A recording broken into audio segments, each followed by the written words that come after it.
And a good afternoon, everybody. This is indeed the Michael K. Show. And thank you for joining us on this Wednesday. It's December 3rd, 2025. Me and you for two. Those are the rules of engagement. You know the story. You're the co-host.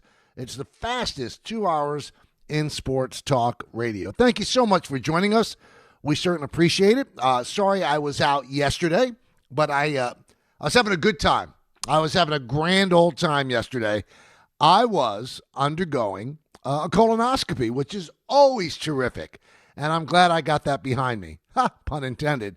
I know we have a lot of younger listeners, and maybe you have not undergone the colonoscopy experience yet. The actual colonoscopy, really, you don't even know what's going on. You're out. You're completely out. You have the greatest sleep of your life. But the preparation for it is just dreadful. It's just the worst. And they've changed it from the way it used to be. Because what it used to be was you drank this stanky stuff. It was just awful. It was like cups and cups of chalk. And then that, in turn, made you go to the bathroom a lot, often. And now they've turned it into pills. But you have to take 24 pills over 23 hours. And you have to do it over a certain amount of time. So there's 12 pills that you take in an hour, and it's one pill every 5 minutes. So over 60 minutes, you take the 12 pills, and it involves 16 ounces of water. It's just something else. You would think that in 2025, they'd find a different way to do this. But this is the way they do it. And then they put you out. They put a little camera where the sun doesn't shine, and they find out if everything is okay. And at this point, as far as I know, everything seems okay. So that's why I was out yesterday. You know, I've got to be honest with you people. You're my co-host. So when you're a co-host with somebody, like when I was doing the show with Don and Peter, if I was out, I would tell them why I was out. So I felt that you really should know why I was out. And that's why I was out. But because I was out yesterday, I could not opine on things that were significant to opine on. But I'll do it today. I'll make up some ground, baby, because that's what it's about. That's what it's about. Now, I do have some bad news as we start, because you might be listening to the show on the ESPN New York app. And if you go that far to listen on the ESPN New York app, you might be clicking on the ESPN New York YouTube page because you want to see the Caster. For some reason, it's not happening. It keeps saying establishing connection, so you'll just have to listen to my dulcet tones until we figure out exactly what's going on. So it is not happening video-wise, and I apologize for that. But I know most of you don't tune in to look at me because you know I'm a big-headed looking freak. You just come in to get all the pertinent information that I can hand out to you. So let's start off with the Mets signing of Devin Williams. I don't think it's a bad signing. It's certainly a little bit more than I thought he was going to get. It comes out to $51 million for 3 years. So you do the math, that's $17 million a year.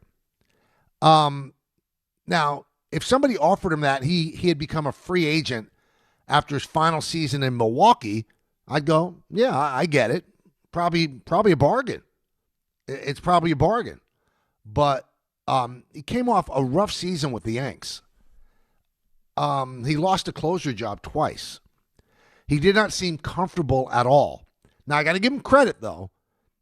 When he went to a setup role for Bednar, I thought he was excellent. Not just good. I thought he was really, really excellent. And when you look inside the numbers at the pitch shapes and stuff like that, he's terrific. His stuff is absolutely filthy. It really is. I mean, his changeup, there's no comparison to any other changeup in baseball. You could call it whatever you want, some, weird little nickname, the Airbender. He's got great stuff. And when he combines it with his 94.5 mile an hour fastball, it's a pretty decent combination. And I think a lot of the things that went wrong with the Yankees is the enormity of the Yankee situation. And ironically enough, the Yankees opened up last year at home against Milwaukee, where they had acquired Devin Williams in a trade. And I was talking to a lot of Milwaukee people, and they go, he's not going to do well here. He's just not. And I said, why? He's great. I mean, he might be one of the best relievers, if not the best reliever in baseball. They said he doesn't have the mindset for this. And if you remember, that first game, he almost blew the opener, and he got booed. And, a Milwaukee announcer came up to me and said, all the years he ever pitched in Milwaukee, he never got booed once. He just got booed in the first game that he's playing at Yankee Stadium. He said, this is not going to go well. And you know what? For a while, like he was right, it didn't go well. Lost the closer role, regained it, lost it again, became a setup guy, and I thought he was really, really good down the stretch. So no complaints about that. Now, I think what the Mets did with this acquisition is they gave themselves some leverage when it comes to Edwin Diaz. Now, obviously, I don't think the money spigot turns off when it comes to Steve Cohen. But David Stearns is going to operate this in a way that you're not going to be a profligate spender. You're going to spend what you have to spend and according to the market. And if Edwin Diaz, at the age of 32, wants a 5-year contract, I don't know if David Stearns is going to want to give it to him. So by getting Devin Williams, you give yourself some cover. Now, Devin Williams is not as good as Edwin Diaz, but you'd also have to say, is Edwin Diaz going to be Edwin Diaz in 2 or 3 years? Because Edwin Diaz has had some bad years in there as well, and then he's had tremendous, tremendous years otherwise. This is a guy you want. He's a top reliever on the market. But if Edwin Diaz was going to hold the Mets up for 5 years, $100 million, which is a contract that he opted out of, the Mets now have the ability to say no, and they could pursue others. They could pursue Robert Suarez. They could pursue Pete Fairbanks. They might make a roll of the dice with Kenley Jansen. But they have some cover now because of Devin Williams. Now, I don't think that there was ever a possibility that Devin was going to re-sign with the Yankees. Not because he didn't want to. Because I think that as the season wore on, he became much more comfortable with what being a Yankee was. And even said at the end of the year, when the Yankees were eliminated by the Blue Jays, that he would like to come back. He really enjoyed his time here. His family enjoyed his time here. But I'll give you one quick scenario that happened. It must have been maybe early August. The Yankees were on the road. And I will not betray a confidence by telling you who I was talking to. But it was somebody, it was uniformed personnel. So I was talking to that person outside. It was not in the clubhouse. And I saw Devin Williams come out of the tunnel into the dugout, and he was laughing uproariously at something. And I said to the person I was talking to, I said, wow, he's in a good mood. And the person kind of waved derisively and said, we never know what mood this guy's going to be in. He said it's a crapshoot every day. If he's in a bad mood, if he's in a good mood, we have no idea. So that gave me an inkling right there. That was not a marriage that was going to last a long time. It just wasn't. I think that he also, and we used to always talk about this on the afternoon show, that when the Yankees finally remove their hair and beard policy, it better not be because of a player that didn't want to cut his hair or shave his beard. Because then all the focus would be on that guy, that he made the Yankees get rid of this quaint long-term rule that they had. Now, no one has ever come out and said that Devin Williams was the reason that they lifted the rule, but he played a role in it. Nobody even said that, but I know for a fact that in spring training, he did what he was supposed to do. He shaved his beard, and he made it known that he was very uncomfortable doing that he wanted to have a beard. And then in spring training, there's different stories about how it went down, but Hal Steinbrenner lifted that rule. And most fans correctly assumed that it was Devin. And I think that put a lot of pressure on him and heat that maybe wasn't deserved. I've always said, Don used to say it as well, that if you're going to lift the rule in the middle of the winter, and there can't be a finger pointed at somebody. Oh, we lost that rule because of you. Most people assumed that Devin Williams played a role. But I give Devin Williams credit. Devin Williams never, ever said, I'm not shaving my beard. He said he was uncomfortable, but he still did shave it. And I think that brought it to light. Is this a rule that has legs? Can it really exist for a long time? It had existed, for as long as George Steinbrenner on the team, which was in 1973. I think it was kept around out of respect to Steinbrenner, and the family kept it around. And I think Hal just realized that, it's 2025. We're going to be competing with teams that, they don't care if you have tattoos on your face. If you could play, we're going to sign you and we're going to trade for you. And the Yankees could not be left out on a player because of this quaint rule. But again, most people pointed at Devin Williams. Now, Yankee Stadium crowd never really got around to loving Devin Williams. At the end, he got cheered because he pitched very, very well in big situations. And a lot of people didn't like him. And I got to tell you, just on a personal basis, I thought he was terrific. I mean, I didn't have a great, outgoing relationship with him, but I didn't have a bad relationship with him. And I thought that he handled himself very, very well. I thought that he answered all the questions. He took all the heat. Sometimes it took him a while to come out when he had a bad outing, but he came out. He never ducked the media, and he answered every single question. He asked it the right way, or answered it the right way. And one day I walked up to him, I said, you know what? The way you handled the media yesterday, he had blown a game. I said, that's kind of a master class on how to do it in the city. He said, yeah, they'll come after me anyway. So I think he had that defeatist attitude, but there was one game where he pitched a great eighth inning. He might have struck out the side. And the crowd gave him a standing ovation. And, he noted it, and he said it felt better. It felt better than what it felt, at the beginning of the year. So, long story short, I don't think it's a bad signing by the Mets. And I also hear people go, well, if he's closing for the Mets, that's really trouble. Well, why is it trouble? The guy was one of the best closers in baseball when he was in Milwaukee. He's got phenomenal stuff. If they can't sign Diaz, and Diaz is asking for an exorbitant amount of money and a longer-term deal than they want to give him, so what? Now you've got a closer. And if you want to, broaden your scope and look at a Suarez or something like that, then you could do that. But if it comes down to, okay, Devin Williams is a closer, you're going to tell me the Mets are in terrible shape? No. The guy proved by the end of the year that he could actually do the job in New York. And the fact that he re-upped in New York, although a different team with the Mets, shows you that he did like it here, and his wife did like it here. So I wish him good luck. I think the Mets actually made a good signing. I really do. And I don't blame the Yankees for not bringing him back. I don't think they liked the vibe that he brought. Because he was a little bit moody. They didn't know what guy they were going to get on a day-to-day basis. And it turns out that I don't even think they were in on it. I mean, they might have checked in, but I don't think they ever made him an offer. So he goes to a different clubhouse with a different level of pressure.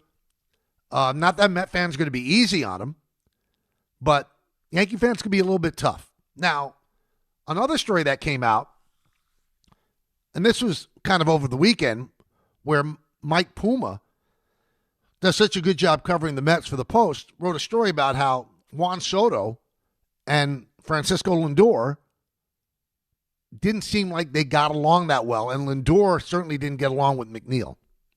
All well and good. But the thing that stood out for me in the story was that, and I knew that this had to be the case because there were quotes from Juan toward the end of the year where he was raving about the leadership of Starling Marte. He said he's the real captain. Now, there is no captain in the Mets right now, no titular captain. But the bottom line is everybody thinks that Francisco Lindor is the non-titled captain or the eventual captain.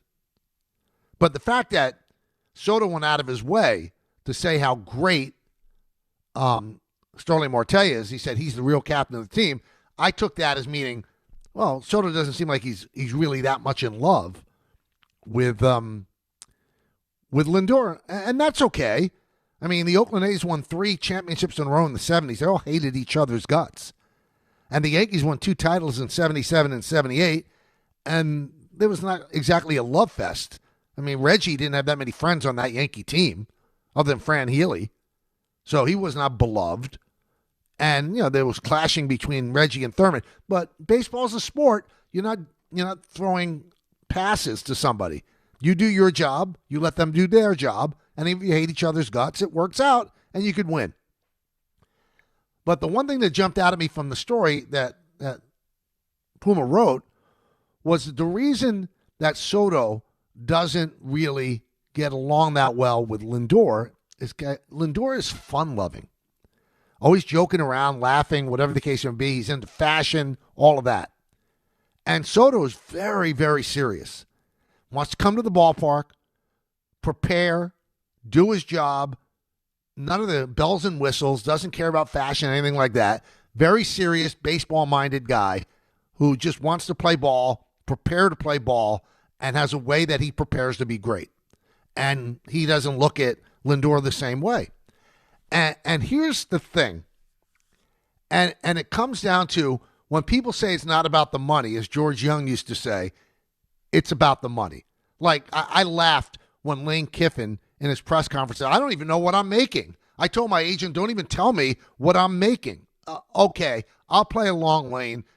You don't care what you're making at LSU. You don't care. So if they offered you $4 million a year and Ole Miss offered you 12, you'd have gone to LSU because LSU, provides you better NIL and you just think, a better vibe there. Oh, okay. Again, people in the public eye lie to us all the time. And it's our job to try to dissect the lie and find out, if they are in fact lying. But here's what I want to say about Soto.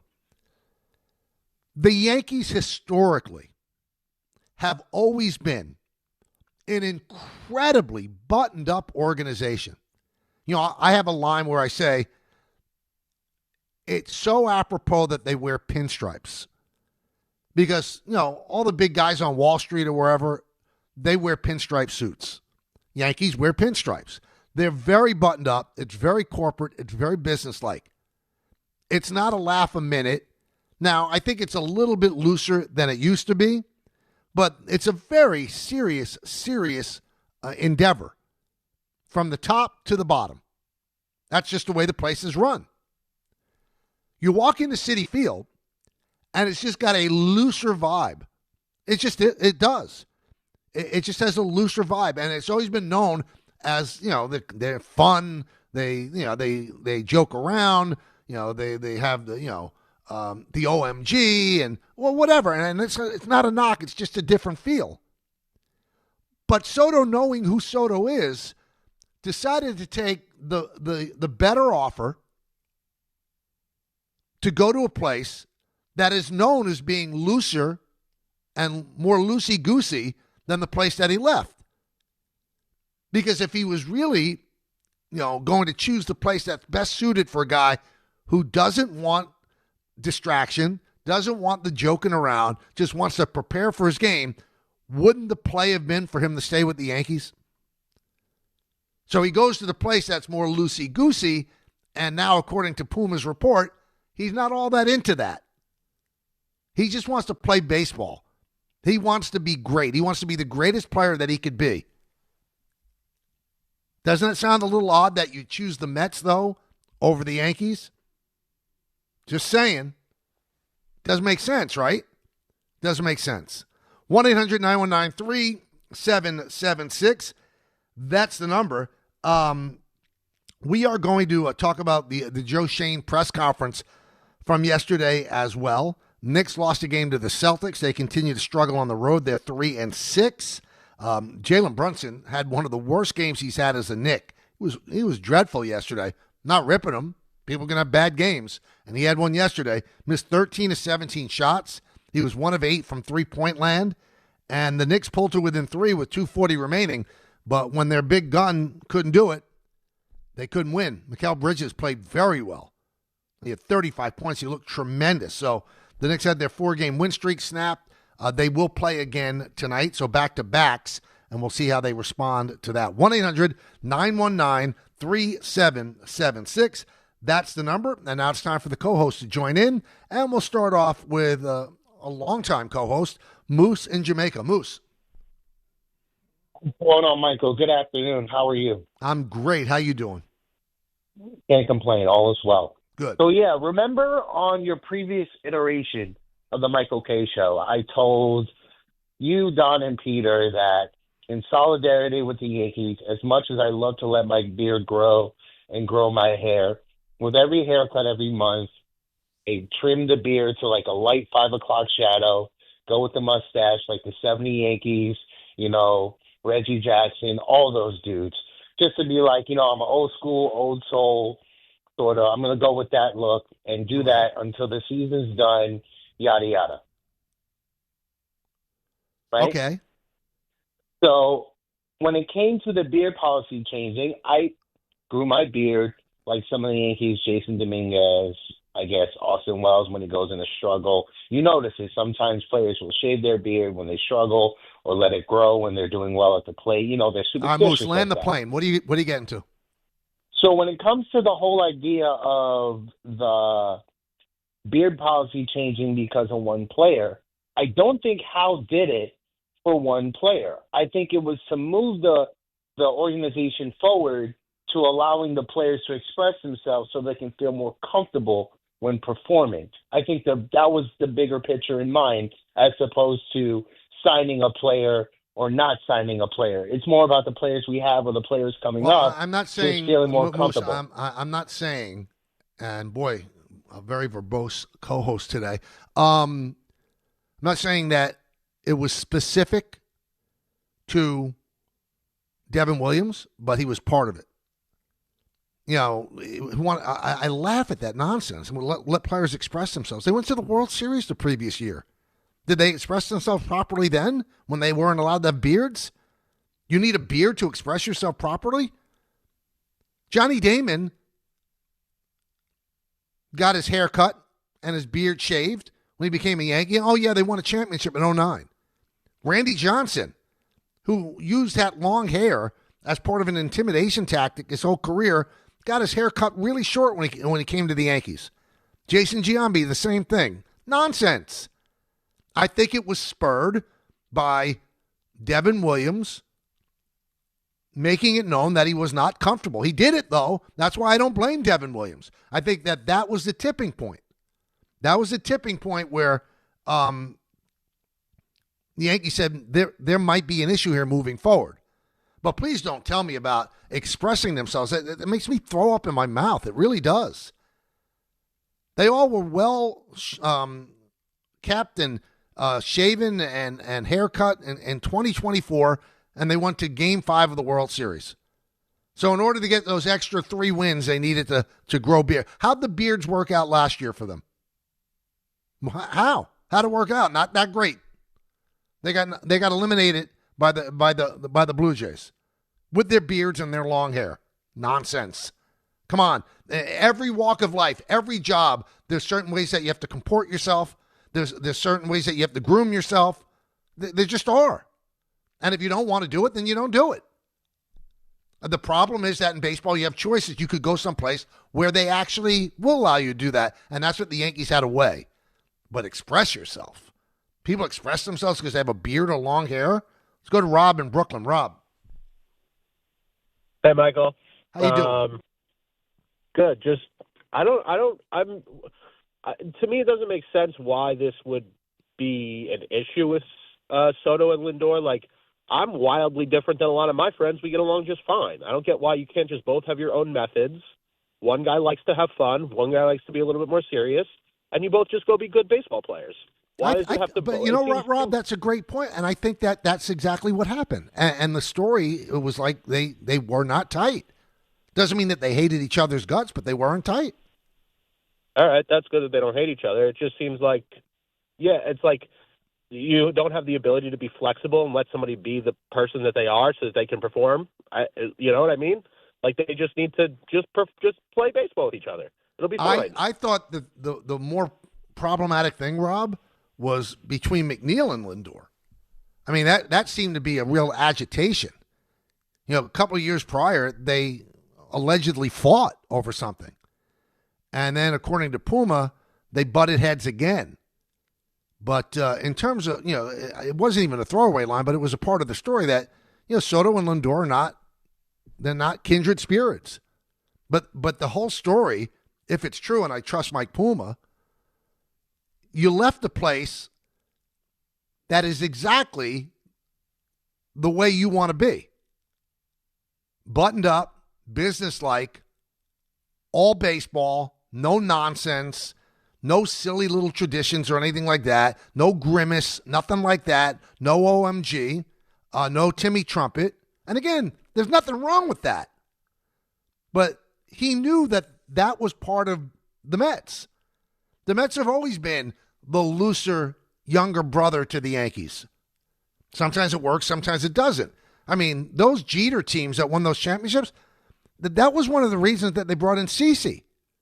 Because they felt that it was too buttoned up and that players weren't loose enough and it was too corporate. And CeCe obviously did a great job. First year that he's there, they won a title in 2009. But still, he can only move the needle so much. Everything about the Yankees is a corporate structure. It's a very serious endeavor. I know it's sports, but it's serious. With the Mets, it's looser. So my point is, if Soto is against that, then why go there? Why didn't you just stay at a place that almost seems like it was designed specifically for you? All about baseball, nothing extraneous. Go in, scouting reports, extra BP, coaches are there all day, work their butts off, whatever the case may be. You choose to leave that place to go to a place that doesn't seem like it fits your profile. That's what's odd to me. That's what didn't quite click. 1-800-919-3776. That's the number. We have so much to do today. Again, I want to involve you.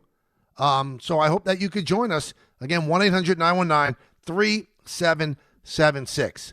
Joe Schoen with a press conference yesterday. We'll break that down as well. Mike Lupica at 2:30 because it's Wednesday. It's the K-Show rolling on here live on ESPN New York.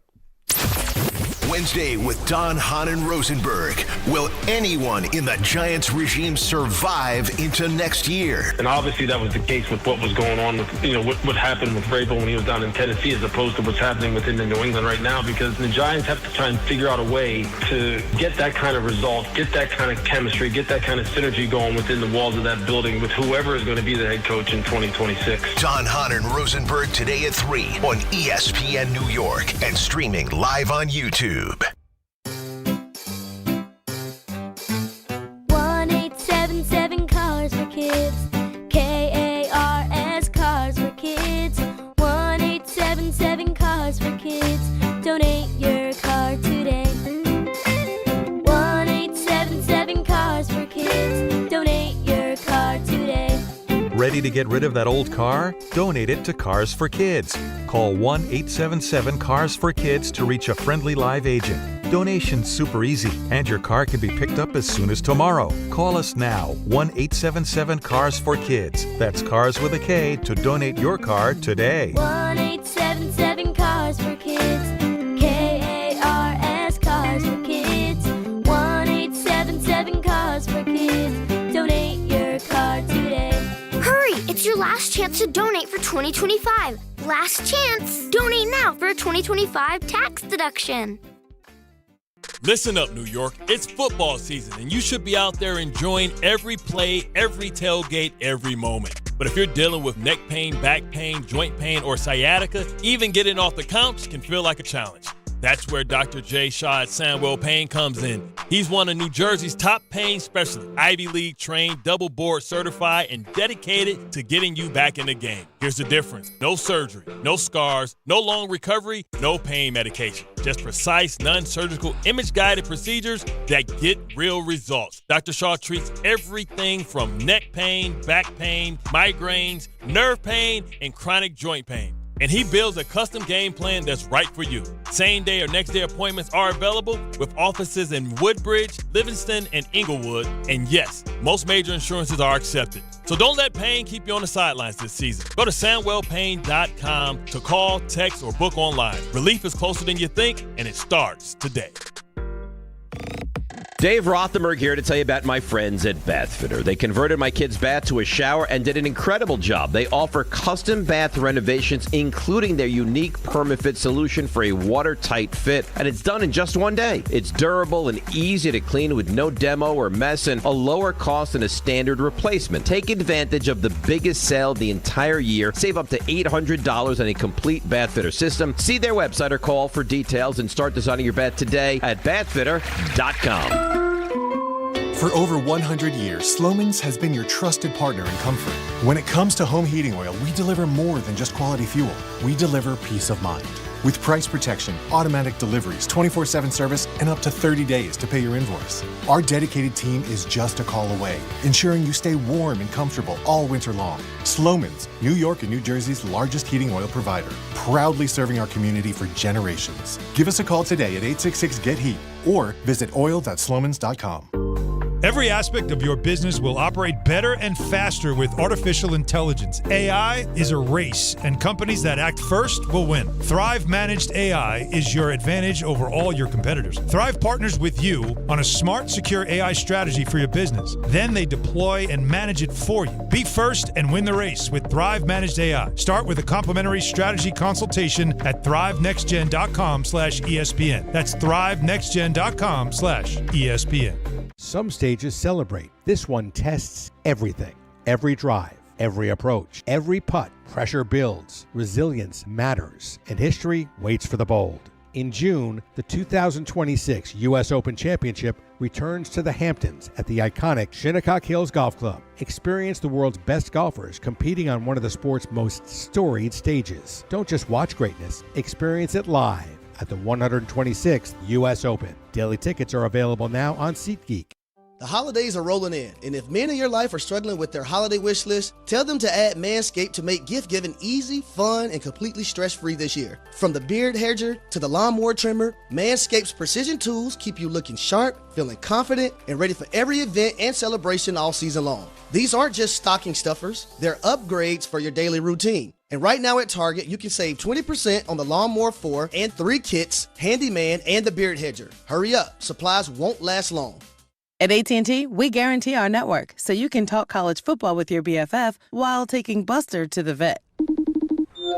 Hey, yeah, I can't believe he ate the whole thing of chicken wings. And I can't believe we're staging a comeback. Touchdown! Yes!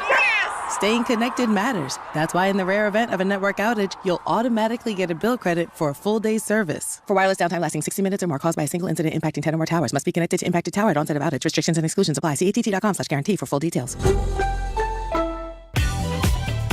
Welcome back to the show. Game Time is brought to you by Tullamore Dew Irish Whiskey, because when it's game time, it's Tully time. 7 p.m., Devils host the Stars at the Prudential Center. Alan LaGreca will be on the call. 7:30, the Knicks host the Hornets at Madison Square Garden. Coverage begins at 7 p.m. That'll be right here on 880 ESPN. And 8 p.m., the Nets are in Chicago to play the Bulls, and that game will be on Yes. Speaking of Yes, by the way, our first Hot Stove show tonight, me, Bob Lorenz, and Jack Curry, and special guest in studio, for those that want to tune in, we go on at 6:30, will be Cam Schlittler. How about that? So Cam will be in studio with us, the Hot Stove Show on Yes, first one of the year. Tullamore Dew, the original triple distilled, triple blended, triple cask matured Irish whiskey. Be sure to grab a Tullamore Dew or try the new Tullamore Dew Honey during today's action. Glass up to enjoying Tullamore Dew responsibly. Let's go back to the phones. Let's go to Jose in Connecticut. Jose, talk to us. Hey, how you doing, sir? One thing I just want to say, I think that this whole story is a little overblown. I'm going to tell you why, because this whole thing about Soto not liking, the Lindor, his playfulness and all this, it was actually Marte who really broke him out of his shell, and he called a leader. And Marte's one of also the biggest playful guys who got him to get out of the shell, which I think he appreciated. So if he hated that style so much, why does he love Marte so much, right? And obviously with the whole McNeil and Lindor thing, they had a fist fight and still played well after, although I do agree for baseball reasons McNeil should leave. But Mike, I just want to ask you two quick things. First, I think it's not a coincidence that this came out when Nimmo left. We know Nimmo is the one that wanted to be the captain. Right. And number two, do you think that most of this is also probably because while the Mets were winning and being all playful, he was really struggling, and I know that really affected him. So I don't know if you think that played a part in his frustration with the team and maybe Lindor. Well, wait, whose frustration, Nimmo or Soto's? Oh, Soto, because when the Mets were winning and playing and being very playful and having a great time, he was really struggling, and that's when he really wasn't comfortable, right? It wasn't until he started playing better that you start seeing him coming out and being more playful and joining in the pictures. I think, Jose, what we're doing is we're misinterpreting, playful. He had, the Yankees have fun in the dugout. They go up and down the, dugout when somebody hits a home run, whatever the case may be. I think it's behind the closed doors where Soto wants to lock in, doesn't want joking around, anything like that, doesn't want any distractions, extraneous nonsense. He wants to lock in on being a great player. And although Soto started off slowly for Soto, let's remember one thing. Through everything, he was the number 3 finisher in the MVP. Number 3. He had a great year. And he's going to continue to have great years with the Mets. He just is. And even if players don't get along, that's not why the Mets didn't make the playoffs. Mets didn't make the playoffs simply because of the fact their pitching went south. Their starting pitching was awful. Their bullpen was awful. Just was. Wasn't because Soto and Lindor didn't hang out together. But it's just something that Puma, pointed out. I think at the beginning of the year with Soto, he was adjusting to a new situation. He was just adjusting. And it took him a while.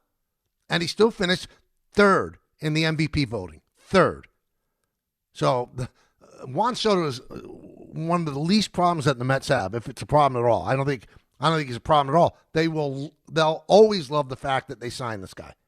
Let's go to Kevin in New Jersey. Kevin. Hello, Kev.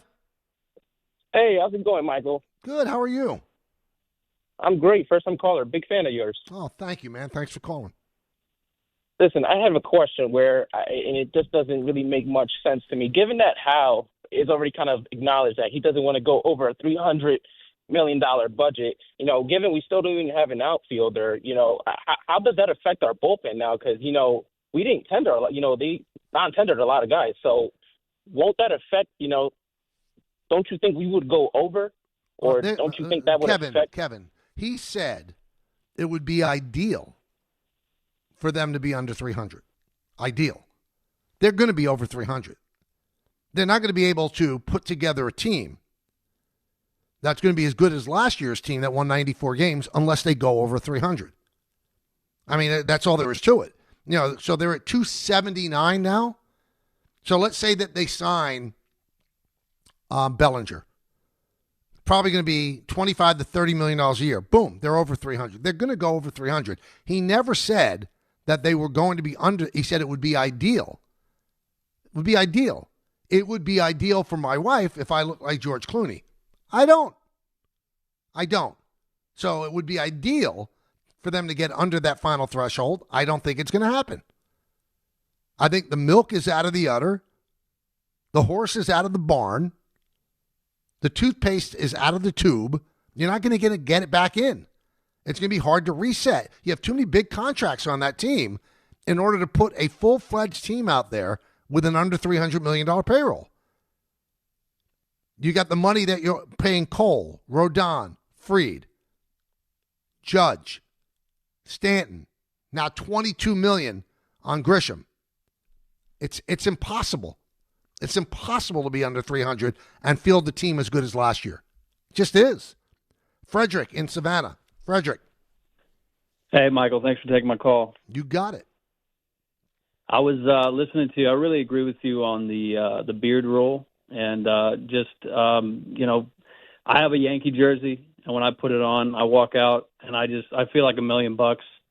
And I'm curious as to whether you think that certain players will put on that jersey and just expect the wins to fall in their lap. Well, I don't think that, it's kind of a magic talisman. I mean, they're players that, even if they didn't grow up Yankee fans, you see them put on that uniform for the first time and they kind of look at it and they, there's a special thing to it. But it doesn't mean that you just automatically go out there and win championships. If that's the case, then that uniform has not had the magic in it for 16 years. I think that there are players that just, it's a special history that this organization has. And there's a special feeling to it. But I don't think that people put on the uniform and think, well, I'm going to automatically win because I'm a New York Yankee or I'm wearing these, pinstripes and, the interlocking NY on the left chest. No name on the back, of course. They're not thinking that. It's kind of an odd question, Frederick. I don't think anybody thinks that. I mean, that's almost intimating that they don't try. They just think, well, there's going to be a magic elixir that, boom, they put on the uniform, they're going to automatically win. No, that's not the way it works. Not the way it works. 1-800-919-3776. When we get back, I want to talk about when you're represented by an agent or an agency. And the misconception, and I found this a lot in all walks of life where there's agents, people represent other people. The agent works for you. You do not work for the agent. I'll tell you what I mean when we get back, right here on the K Show on ESPN New York. I know that hiring can be challenging. You sort through tons of resumes and you get too many so-so applicants. You're just waiting for someone to match your role perfectly. Well, now, there's a place where you can meet them fast. ZipRecruiter. Need to hire right away. Start your search for strong candidates. The right fit awaits. Build your team. Build it sooner. Meet your match on ZipRecruiter. Just head to ZipRecruiter.com/ESPN right now to try it for free, and you're on your way to meeting your match. 4 out of 5 employers who post on ZipRecruiter get a quality candidate within the first day. So try it now. Go to ZipRecruiter.com/ESPN. Once again, that's ZipRecruiter.com/ESPN. Meet your match on ZipRecruiter. Try it free. The holidays are here, and Amazon Pickup is your MVP of package pickup. Need that perfect gift like a brand new jersey for the big game? With Amazon Pickup, you can grab your order from secure Amazon lockers or counters near you on your schedule at no extra cost. It's fast, it's easy, and it keeps your holiday surprises tucked safely away. So whether you're running from work or heading to the holiday party, Amazon Pickup makes holiday shopping worry-free. Find your nearest Amazon Pickup location at Amazon.com/PickupMVP. That's Amazon.com/PickupMVP. Bet 360.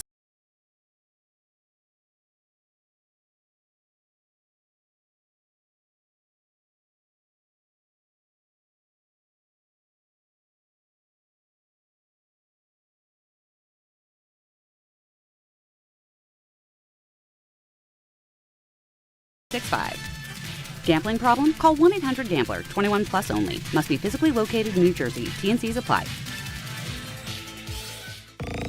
Dave Rothenberg here to tell you about my friends at Bathfitter. They converted my kid's bath to a shower and did an incredible job. They offer custom bath renovations, including their unique PermaFit solution for a watertight fit, and it's done in just one day. It's durable and easy to clean with no demo or mess and a lower cost than a standard replacement. Take advantage of the biggest sale of the entire year. Save up to $800 on a complete Bathfitter system. See their website or call for details and start designing your bath today at bathfitter.com.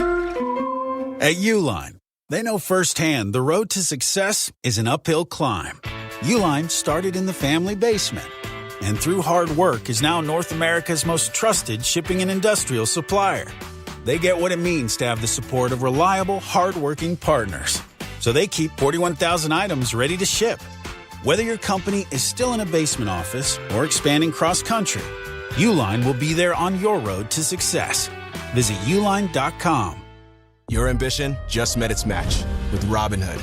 Trade stocks and ETFs, options, futures, and crypto all on one platform. Get started today at Robinhood.com/yourmoney. Your money, your move. All investments involve risk, including loss of principal. Options, futures, and crypto trading carry significant risk and may not suit all investors. Securities offered through Robinhood Financial LLC, member SIPC. Futures trading is offered by Robinhood Derivatives LLC, not FDIC or SIPC protected. Crypto offered through Robinhood Crypto LLC, NMLS ID 1702840, not FDIC or SIPC protected. Portfolio management offered by Robinhood Strategies, an SEC registered advisor. Audiences and top critics are celebrating. Rental Family is the perfect feel-good movie of the year. What do you need me for? We need a token white guy. Academy Award winner Brendan Fraser delivers a masterful performance. This girl needs a father. I hate you. She hates me. That's what being a parent is. In this tender and funny film about the importance of connection. This is amazing. It's cool, but it's fake. Sometimes it's okay to pretend. Rental Family, now playing only in theaters. Rated PG-13. May be inappropriate for children under 13. ESPN New York is throwing a holiday party you don't want to miss. Join us Friday, December 12th at your mother's house in Garden City Park. We'll be broadcasting the Michael K. Show live from 1 to 3, followed by Don, Hahn, and Rosenberg from 3 to 7, all while supporting a great cause. Bring a toy to benefit the Garden of Dreams Foundation and help make the season brighter for local kids in need. It's the ESPN New York Holiday Party, Friday, December 12th, brought to you by Spike Dade, Security Dodge, Amazon Pickup, and ESPN New York. So we've been talking a lot about the Lane Kiffin situation, and I just think that the Kiffin story is just the tip of the iceberg of what's wrong with college sports. But there have been a number of ESPN personalities that have had a certain take on the Kiffin situation, and in explanation, the people that talk about what's talked about on ESPN, well, they just rationalize, well, these people are represented by the agency CAA, which is an extraordinarily powerful agency in Hollywood and also in sports. And so guys like Kirk Herbstreit and Nick Saban, I believe, are represented by Jimmy Sexton, who works for CAA or represented by CAA. And they had certain takes that didn't align with the takes of most people. So rather than just say, well, their take is different, everybody has to try to connect the dots and say, well, they're represented by CAA. So, of course, they're going to, lean toward being positive toward a CAA client. I don't get it. Now, I can't tell you that's why their opinion was what it was or not. I give people the benefit of the doubt because every time I have an opinion about the Yankees, people that don't agree with the opinion, their knee-jerk reaction would be, well, he's only saying that because he's the Yankee announcer, rather than saying, maybe he really believes that. And that's okay. Rules of engagement, I've gone through it for years. I get it. I understand. But to say that Kirk Herbstreit feels a certain way because he's rep by CAA, I mean, really, could you insult somebody more? Well, why would he care? He's represented by CAA. They negotiate his contract with ESPN or with Amazon. That doesn't mean that he has to align with everything and everyone that they represent. It's insulting to him. It really is. Now, other people are saying about Nick Saban, well, he's represented by the very powerful Jimmy Sexton, who's the agent that represents Lane Kiffin. And that Sexton works for CAA. Well, there's only one thing that I would disagree strongly about with Nick Saban, and I have some receipts. And Kirk Herbstreit felt the same way, that Kiffin should have been allowed to continue to coach at Ole Miss as they go through the college football playoffs. And I give the committee credit, by the way. They actually moved them up in the rankings after they won the Egg Bowl. Good for them. They're 6, so they didn't penalize the players because of the fact that Lane Kiffin left for LSU. But Saban was the guy who felt that Kiffin should be allowed to do his thing and continue to coach them while being the head coach of LSU. I think it's laughable. And the reason why I scratch my head with what Nick Saban said, Nick Saban was the head coach at Alabama. And Lane Kiffin was the offensive coordinator for that team. And they were going to the national championship game. And Lane Kiffin, he took the job at Florida Atlantic. And Nick Saban let him go. If you want to use the word fire, go for it. It would apply, because this before the national championship game, because he was distracted. He was late for meetings and events. He was the offensive coordinator, team going to play in the national championship game, not just the college football playoffs, the actual national championship game. Nick Saban couldn't have it, so he fired him and let him go take the job at Florida Atlantic. But Nick Saban now wants Lane Kiffin to be able to coach Ole Miss while he's the head coach at LSU. Doesn't make sense. If he was distracted because he was the head coach going to be the head coach at Florida Atlantic, and he was the offensive coordinator, not even the head coach, why would he not be distracted being the head coach of essentially two teams? Make that make sense for me. And another guy at ESPN that had a very strong take on it was Rex Ryan. And, Rex said Lane Kiffin's allowed to do whatever he wants, and then he rips players because players could come and go as they please. But isn't that kind of bass-ackwards? Lane Kiffin came and went as he pleased. Now players have the same rights as coaches. Imagine that. Imagine that. They have the same rights as coaches. But people that actually have coached for a living, of course they take the side of coaches, but they don't see that the players should have the same rights. Coaches used to do this all the time. And people go, well, it's a little different because they have to pay they don't have to pay the buyout. Coach doesn't have to pay the buyout. The team that's hiring that coach has to pay the buyout to the other school. So coaches went back and forth with impunity. They didn't have to sit out when they transferred. And when people go, well, you shouldn't pick a school because of a coach. Nonsense. If you're an athlete that has professional aspirations, you go to the school with the coach that you think helps you best to get to those professional aspirations. You don't go because the place has a good set of Bunsen burners in their science department. So you chose a school because of a coach, and he can up and leave whenever he wants. Oh, now the horror that players could do that. And I'm not on the side of either, because I think the system stinks. It's broken. It's a joke. It shouldn't be allowed. You shouldn't be allowed to go back and forth whenever you want. You should have to make a commitment. Make a commitment. This is what I want to do. I'm signing here. If you're a player, take the money from them, but you got to sign a contract. You got to sign at least a 2-year deal, a 3-year deal, something like that. The way it is now, they're all signing 1-year deals, which tells you that they don't even have to go to class. They don't have to go to class at all. So for Rex Ryan to say, well, he's doing this because players should come and go as they please, so can coaches. That's always been the case with coaches. The players are just now catching up. Just now, they are catching up. The hypocrisy is amazing. It's amazing. Up and down the line. But I'm just saying, all of these people that have these opinions that I might not agree with, I'm not going to sit back and go, they have these opinions because they're bought and paid for by an agency. Why? The agency works for them. It's not the other way around. They don't work for the agency. So yeah, I disagree with Nick Saban. I think it's hypocritical because he actually canned Lane Kiffin for the exact reason that he wants Ole Miss to keep him. Hypocritical, but I'm not saying he's doing it because Jimmy Sexton is his agent.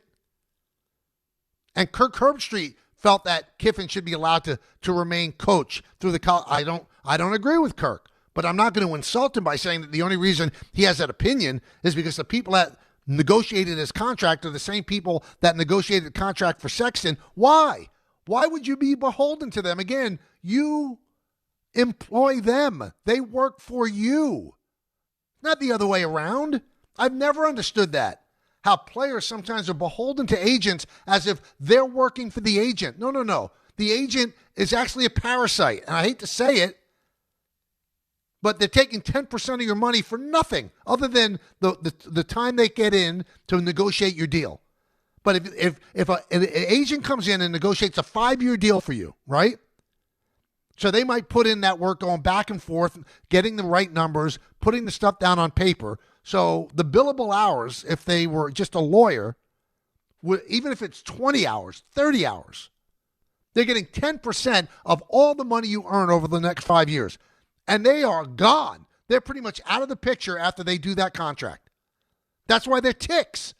Doesn't make them bad people, but that's what they are. They're not doing the work to get the money. They're getting 10% of your money because they spent 20 hours negotiating your contract. And now I'm supposed to be beholden to them? Not the way I think. I don't think that any of these people at ESPN think that way either. But that, again, people want to connect the dots all the time. Oh, he has that opinion because he has the same agent. No, stop it. I don't have an agent anymore. You know who my agent is? Me. Why should I give 10% of my money to anybody at this stage of my career? I know everybody I'm negotiating with. I know the people that I work for. I negotiate my deals with them alone. But I've had agents before, and I've criticized people that came out of their agency, and I never had a repercussion. I never had a phone call and go, hey, you better stop that. That guy's part of our agency. Never. And if they did it, I say, well, now you're fired. You don't tell me what to do. You work for me. I don't work for you. So I am not going to insult Nick Saban, Kirk Herbstreit. I don't even know if Rex Ryan is represented by Sexton. I'm not sure. Because they have different opinions than the ones I have. I'm not going to say, oh, they only have that opinion because they're bought and paid for. That's an insult of the highest level. But Nick, you got rid of Kiffin for the exact reason that you're saying that Ole Miss should keep him. Make it make sense. ESPN New York Holiday Party, it's back. I think you've heard this, right? This show, The Michael Kay Show, and Don Hahn and Rosenberg are bringing the holiday cheer at your mother's house in Garden City Park, Long Island. That's on Friday, December 12th. We're once again collecting unwrapped toy donations this year to benefit the Garden of Dreams Foundation. All kicks off at 1 p.m. on Friday, December 12th at your mother's house. It's going to be a great time, and it's brought to you by Amazon Pickup, Security Dodge, and Spiked Aid. 1-800-919-3776. That's the number. And when we come back, we'll talk about Joe Schoen's press conference yesterday.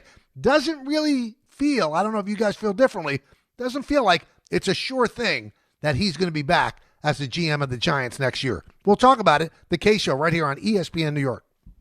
If you've been injured on a construction site, then you need a lawyer who knows New York's unique labor laws. At the Parisman Firm, they have decades of experience handling construction accident cases and a proven track record of delivering huge results. Their team has already recovered nearly $1 billion for hardworking New Yorkers. From scaffold accidents to slip and falls and equipment failures, they've got your back. Call the Parisman Firm now at 718-WORKERS. That's right, 718-WORKERS, because your case is their cause. Get the justice you deserve today.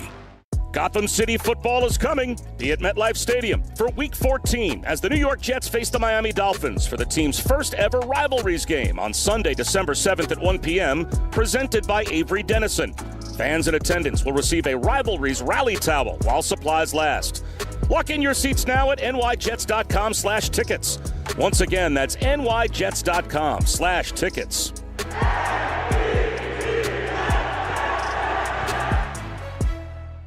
Whether you're shopping, gaming, or streaming this Black Friday season, don't take slow for an answer. Get Optimum Fiber for the fastest, most reliable, and most consistent internet speeds. Starting at $25 a month. Call 888-4OPTIMUM or visit Optimum.com to switch. Act now and get a full year of Netflix, an unlimited mobile line, a $400 prepaid card, and more, all on us. Call 888-4OPTIMUM or visit Optimum.com today. Optimum, don't take slow for an answer. Terms apply. See Optimum.com for details. New York Presbyterian treats more heart patients than any other hospital in New York. From common to complex conditions, our cardiologists and heart surgeons are pioneers in advanced heart care, leading the way in minimally invasive treatments for faster recovery times. Find a doctor at nyp.org/heart. Stay amazing. New York Presbyterian. New York Presbyterian Hospital based on U.S. News and World Report 2025 to 2026 Cardiology, Heart, and Vascular Surgery rankings. 1480 ESPN, WHSQ, and WCBS-FM HD2, New York. A Good Karma Brands radio station. Alan Hahn here to tell you about my friends at Bath Fitter. They remodeled a bath in my house, converting a tub into a shower. The result, amazing. Bath Fitter offers custom bath renovations, including their unique PermaFit solution for a watertight fit. It's done in one day, easy to clean, durable with no demo, no mess, and it costs less than a standard replacement. Take advantage of their biggest sale of the year. Save up to $800 on a complete Bath Fitter system. See their website or call for details and start designing your bath today at bathfitter.com. For over 100 years, Slomin's has been your trusted partner in comfort. When it comes to home heating oil, we deliver more than just quality fuel.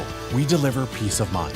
With price protection, automatic deliveries, 24/7 service, and up to 30 days to pay your invoice. Our dedicated team is just a call away, ensuring you stay warm and comfortable all winter long. Slomin's, New York and New Jersey's largest heating oil provider, proudly serving our community for generations. Give us a call today at 866-GET-HEAT or visit oil.slomins.com. Are you ready to make a difference for the environment while helping the visually impaired at the same time? Then donate your vehicle to Heritage for the Blind today by calling 1-800-983-6530. Every donated vehicle will either be properly recycled in an eco-friendly manner or given a new life through reuse. Donating your vehicle is easy. Simply call 1-800-983-6530 and Heritage for the Blind will do the rest. They'll even arrange for your vehicle to be picked up at no cost to you. And for a limited time, when you donate your car, you'll receive a $200 restaurant voucher and a 2-night, 3-day hotel stay at one of 50 locations. Call 1-800-983-6530 right now to schedule your vehicle donation and make a positive impact on the environment while helping others. Heritage for the Blind, where every car donation counts and every person makes a difference.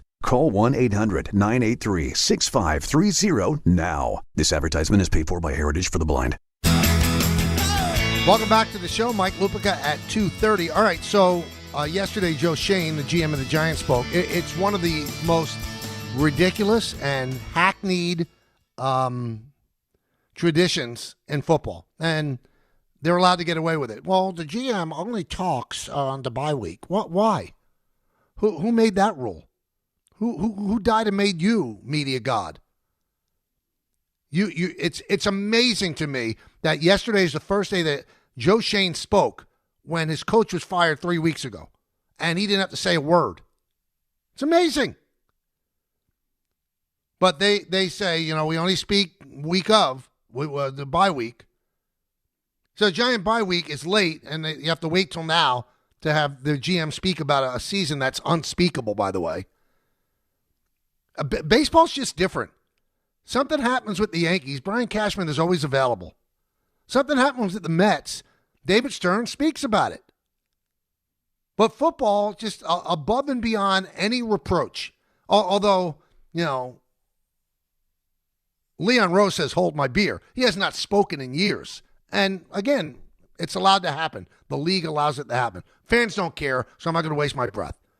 Because fans will go, who cares that they don't talk to you? But remember, everybody, those that are saying that right now as they're listening to this, that means they're not talking to you. That means they don't care what you think. They don't care about giving you the information about what's happening with the team that you love. Has nothing to do with the media. They are spitting in your face. Anyway, beside the point, Joe Schoen speaks. And, he took some accountability for what's going on. But I get the feeling that he knows that his position is tenuous at best. There's no guarantee he's going to be back. The wording of John Mara's release when they got rid of Dable made it seem that Schoen was safe and he was going to run point to look for the next head coach. I get the feeling that's slipping away if it ever was that at all. Because let's just look at numbers. We're all into numbers, right? There's an era of numbers. Since he became the GM of the Giants, they're 20-43-1. 20-43-1. 20-43-1. They're 5-20 in their last 25 games. This guy put the team together. It's the guy who put the team together. He spent $215 million in free agent money during the offseason. How's that worked out? How's it worked out? Then you look at all the money that the Patriots spent, and they highlighted it on the Monday night game. That worked out. Those players contributed. That team's been turned around. Now, they have a great coach. They found the perfect coach for the team, and they happen to have an excellent quarterback as well. But it's hard for Joe Schoen to flash his resume and go, yeah, he's got to come back. Yeah, let's have this disparity. He'll hire another coach, and then if they have another bad year, then they'll fire the GM, and then they'll bring in a GM who inherits a coach that he didn't hire. Yeah, that works out. And that works out. How'd it work out with Adam Gase and Joe Douglas? How'd it work out with Idzik and Ryan? It doesn't work out. You've got to keep them together. I'm not saying that Schoen had to be fired when Brian Dable was fired, because, I mean, somebody's got to run the shop, right? They're not making any trades or anything like that. So let them do all the clerical work, and then when it's time to go, it's time to go. But a guy who I respect above and beyond, he doesn't write things for clicks or anything like that, is Ian O'Connor of The Athletic. He's locked in. If he writes something, you know he got it from somebody really, really reputable. Not making stuff up. And when the Dable thing went down, it was Ian who came out and said, Joe Schoen's not a sure thing for staying. He's the only one who wrote that. Now, he comes out today and writes that if Schoen wants a chance to keep his job, there's a pretty good chance that he has to win 3 of the last 4 games, right? And I scratch my head. Why would that change anything? Why would that change one thing? If he wins 3 of the next 4 games, it'll be 23, 44, and 1. The games mean nothing. The season is over. Your hand-picked head coach has been fired. The money you spent in free agency didn't work. You got guys that you drafted, Evan Neal, Deontay Banks, and Jalen Hyatt, who are essentially unplayable, and you drafted them at a high level, and you really have to scratch your head what's happening with Abdul Carter, the 3rd pick in the draft last year. Can't report to meetings on time. Sat out a series the week before, this past week on Monday night, he sat out the entire first quarter. That was your first pick this year. You can't rest your entire being on the quarterback, Jackson Dart, who, if you believe the stories, your coach kind of prodded you into making the pick. So even if they win 3 out of 4, even if they win 4 out of 4, why does that mean he should keep his job? And I'm not saying fire him. I'm saying your decision should be made by now. He's either good enough or he's not. What happens in these last 4 games mean nothing. Absolutely nothing. These are worthless games. They mean nothing. So why would that impact whether or not he's kept? That, to me, means that the ownership is out of its mind. And I don't think they're out of their mind. The last 4 games of a meaningless season, another season in the crapper, and that's going to decide or have a bearing on whether or not you keep this GM who has not done a good job. Because I've been saying this for weeks and people push back all the time. This is not a great roster. It's not a roster loaded with talent. He's had 4 years to turn it over from the team that he inherited from Gettleman. And when you look at 20, 43, and 1, most of those wins came in the first year when they went to the playoffs. Oh, yeah, with the talent that Gettleman left them. And Gettleman, according to all Giant fans, was the Antichrist. And the only winning that Dable and Schoen have done are with his players that he left them. So you've turned the roster over. You've cleaned up the salary cap situation. You let go of Barkley. You let go of McKinney. And the last 4 games are going to impact whether or not he's going to stay. Make it make sense. And if you listen to the press conference yesterday, what did he really say? Well, I appreciate the question. Yeah, I don't care if you appreciate my question. That's the new get out of jail free card when people are talking and they don't want to talk. Well, I appreciate the question. Well, I understand why you're asking that question, but I'm not going to answer it. Well, I appreciate the question, but I'm not going to. Then don't even get in front of the media if you're not going to answer questions. Again, this is my new thing that I sell. Why do we even talk to people in charge? Why? They lie to us. They obfuscate. They never give you a direct answer. They never answer totally honestly. And I kind of don't blame them, because them answering honestly, that's at loggerheads with what they're trying to do. They don't want to give away the state secrets. And I'm glad that managers have stopped telling you who's available in the bullpen. They just, I'm not telling you that, because if I'm telling you that, then I'm telling the other manager who's available in the bullpen, and he's going to manage differently. Don't even talk anymore. It's not worth it. It's not worth it. Players don't say anything anymore except on their own podcast. So listen to their podcast. I don't even like having active players on. I think fans like kind of hear, well, they want to hear their voice or whatever, but what are they really telling us? What are managers really telling us? What are coaches telling us? We're on to Cincinnati. Well, I appreciate the question. Crap. It's ridiculous. Now, I got a lot of pushback with stuff that I said on Monday about the Jets winning. And I said, first of all, there's no overwhelmingly unbelievable pick that would be the number one pick in the draft that you're missing out on by winning games. And but I maybe I misspoke or didn't articulate the way I should. Here's the deal, everybody. I understand if you're a Jet fan why you want them to lose, because you want to have the best draft pick that you could have. So I think they fell from like the second or third pick to the seventh, and there's a lot more wins out there for the Jets. They can win more games, so they might even drop further. But if the Giants have the second pick and they really do believe in Jackson Dart, Jets have 5 first-round draft picks. They can move up if they want. But what I meant to say, coaches and players don't lose on purpose, especially the players. What does it behoove them to lose on purpose? Why? So they could lose their job to a high draft pick? And with Aaron Glenn, he's trying to establish, quote-unquote, a culture, another buzzword. And that culture is better suited if you win games, so people know how to win games. And he experienced that with the Lions. Remember, the Lions got off that terrible start, and then they won 7 of 8, and then the next year they were on fire. Winning breeds winning. So I get it. I'm not saying that it doesn't hurt the Jets if they win games. It does hurt them in the draft. But I'm saying you can't realistically expect a coach or players to lose on purpose. You can't. Players will never lose on purpose. It doesn't help their career. And although Aaron Glenn has a big role with the front office, and it would help him with a higher draft pick, again, this to me is a deep draft, not as deep as next year's draft's going to be, but I don't think that you're going to tank your season in order to pick Mendoza with the number one pick. I just don't think you are. So I'm not going to battle with Jet fans and say, oh, you're an idiot. Of course it's better if they lose. It is better if they lose.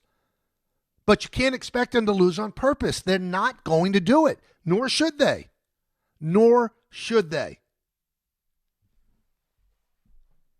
One quick thing about football. It's amazing how popular that sport is. Did you see the numbers on the Cowboys-Chiefs game on Thanksgiving? So that game was on CBS. The total number of viewers for that game, 57.2 million people.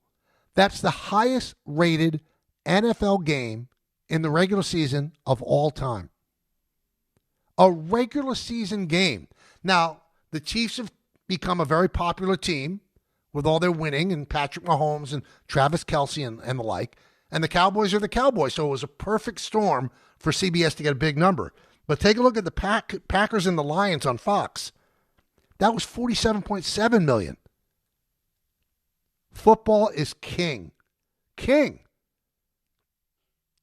I mean, we were dancing in the streets, those that love baseball, of how great the rating was for Game 7 of the World Series. A tremendous World Series. What was it, about 35 million people? And if you add in Japan and if you add in Canada, it came out to 50. That was the seventh game of the World Series. This is a regular season Thanksgiving game, 57.2 million. And that's why the NFL does what it wants. They don't tell their GMs they have to talk more than just the bye week. They can do whatever they want, and we're all going to watch. That's the beauty of it. We're all going to watch. Let's go to Greg in the work truck. Greg, what's up, man? Oh, it's going, Michael. How's everything with you? Everything's terrific. Thank you. I'm glad to hear that. I want to agree with something and then slightly give a different opinion about Joe Schoen.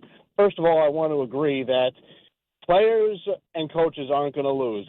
As a diehard Giant fan, when fans were clamoring for the Giants to tank, no, you play to win. The same way with Jets fans, and I can't stand the Jets for the life of me, but these players aren't going to tank to lose. You play to win, and if you happen to get further down in the draft, well, then so be it. But like you said, they have all these draft picks that they could trade away and move up on the draft board. And one thing, and I'll let you finish your point, Greg. Don and I used to always argue about it. Don would say he didn't understand fans rooting for their team to lose. That I understand. I understand fans wanting the team to lose to get the better draft pick. I don't understand how fans expect the players to want to lose. It just doesn't work that way. That's not what they're not wired that way. No, they're not. And one more thing about that, Drew Lock last year for the Giants, he played to win, but these guys are also playing for jobs. Right. Now, pivoting to the Giants in this aspect, I've tried giving Joe Schoen a lot of slack, so to speak. Mm-hmm. I can't, for whatever the reason, because of Mr. Mara's unfortunate situation where he's not feeling too well, he's battling his illness, something in me, and I could be wrong, it wouldn't surprise me at all if Joe Schoen is retained because of this situation. If Mr. Mara was in perfect health, I think he's gone at the end of the year. But because of this circumstance with Mr. Mara, it wouldn't surprise me at all if Joe Schoen is retained for this, I believe it's the final year of his contract. Well, I mean, but you might be setting, Greg, your team back years. Now, I only wish the best for John Mara, who's an incredible gentleman, and he is battling cancer. But there are other people. I mean, Steve Tisch owns half the team too, and there's other Mara family members. There's a plan of succession, just like there was with Wellington. It was going to be John. I'm not quite sure who the next Mara would be if John stepped aside, but you can't have a leadership void because John is sick. You know, you have to do what's best for the organization. And if it's best for the organization to keep Schoen, then you keep him. You don't keep him because John is sick. I mean, that's where Tisch and Mara each own 45% of the team. And then the Koch family bought 10% of the team for $1 billion this year, which means the Giants are valued at $10 billion. But if you put the whole thing up for sale, they'd get more than that. But I would disagree that there's that void in decision-making because John is having this health battle. I think there are other Maras and the Tisch family that could step in and go, no, Joe Schoen's not going to stay. Let's go to Jerry in New Jersey. Jerry. Michael, how are you? Good. How you doing, Jerry? Good. Hey, just a quick question. I don't know the answer. So when you left from broadcasting with John Sterling to go on Yes, what was your main reason? I wanted the opportunity to be the lead guy and to try television, and it was more money too. All right. There you go. So why are people busting on Lane for leaving for a better opportunity? They'll drop you just like they did James Franklin when you're not doing well. But yet when Lane wants to do better for himself, possibly future-wise, why do they bust his chops? Well, I don't bust his. I bust the chops of the NCAA for putting together a system, Jerry, where you could leave before the national championship games or the college football playoffs. That's ridiculous. And also the thing that bothers me, I don't know if you feel this way. So I admit it to you right now, TV's more money than radio. But Lane Kiffin said that money had nothing to do with it. Do you believe him? No. See, that's the only Absolutely thing. I not. mean, Lane Kiffin, listen, I don't know the guy personally, Jer. He doesn't seem huggable to me. He's not overtly likable, and he's done stuff like this before. I mean, he left Tennessee after 1 year. 1 year. That's not quite a commitment. And I understand going someplace to better yourself. And the one thing that I don't agree with you is, you brought up, James Franklin of Penn State. They got rid of him, but he got paid. What was left in his contract, he got paid. Brian Kelly got fired by LSU. He got $54 million. So, yeah, they could fire you, but you got to get paid. But Lane Kiffin had a contract with Ole Miss. But contracts, I guess, are made to be broken. It's not like, Ole Miss scored a big money advantage from LSU because Lane Kiffin left. There's just an inequity there. To me, and I always see this with college coaches, contracts don't seem to mean anything. They don't seem to mean anything. See, my agent, when I was doing the radio, I had signed a 5-year deal. The last year I signed was a 5-year deal. And the 10th year on radio was the 4th year. The 4th year. So he put in the contract. He had the foresight to put in the contract. If a television job opens up and my client is offered that job, he has a right to leave the radio to go to the TV. If he didn't put that in, and I had a 5th year left on my contract, which I did, I couldn't have taken the yes job. And you know what? I wouldn't have taken the yes. I would never break a contract, ever. Like I'm in the middle of a multi-year deal right now. If WFAN came to me and said, we'll pay you 10 times what you're making, I'd say no. I won't take it. Because not only is my word my bond, but that contract means something too. The thing that bothers people in college sports, it doesn't seem like it's the be-all, end-all. It only protects the coach. It doesn't protect the university. And it doesn't protect the players. Pendulum swing. And the thing is, with the players, now they're getting back some of the power to the point where it's almost laughable, where they can move around with no connection, no obligation whatsoever. That's problematic. That's problematic to me. I think the NCAA, which really doesn't have any power, has to step in and put a grid together on what's right, what's wrong, how long a player has to stay, and how long a coach has to stay. Tony in Connecticut. Tony. Hey, Michael. How are you? Good. How you doing, Tone? Good. I just want to make 2 comments. One, I agree with you on Jet fans. Of course, I'm a 43-year season ticket holder. Would I love the number 1 pick? Sure, but what I want to see more is progress with this new regime, which I think they have been making. Because if we start playing worse toward the end of the season, that's not a good sign. And what I like about what Aaron Glenn has done is these players are playing hard for him. That was one point I want to make. The second point is on, the coaches and management talking to media. I still think there's value for the fans to have the coach go up there and the players go up there. I'll give you an example. Like when Isaiah Williams almost made that punt return for a touchdown and he got tripped up at the end, he kind of explained, why he made the cutback. He also talked about the new receiver, AD, and how hard he works. And I think fans like to have that insight. I guess that from a team perspective and the coach perspective, they could say to the media, why are you asking us questions that would give the other team a competitive answer? A competitive advantage. We're not going to answer those questions, so why even bother asking them? See, but Tony, what I would like is if they said that, right? Just come out and say, I'm not answering that. I mean, Aaron Boone has taken to saying, I'm not telling you who's available in the bullpen. He kind of laughs at it. And, it's unspoken. I'm not going to do that because I'm not going to give the manager I'm managing against an advantage. So, yeah, sometimes you do get these little gems that help out and the fans want to hear. But when the guy doesn't speak other than on a bye week and then says, well, I appreciate you appreciate the question, just tell the truth. I don't want to answer that. Don't give me some, PR mumble jumble that somebody told you. I'll just say you appreciate the question and then don't answer it. They never answer it. So my question to you about speaking to coaches and GMs and managers, is the juice worth the squeeze? And you said, the coach is going to ask the media, why are you asking a good question that gives a competitive advantage to the other team? And if I'm the media, if I'm the person, that's my job. I don't care about a competitive advantage for the other team. I want the information for my readers or for my listeners.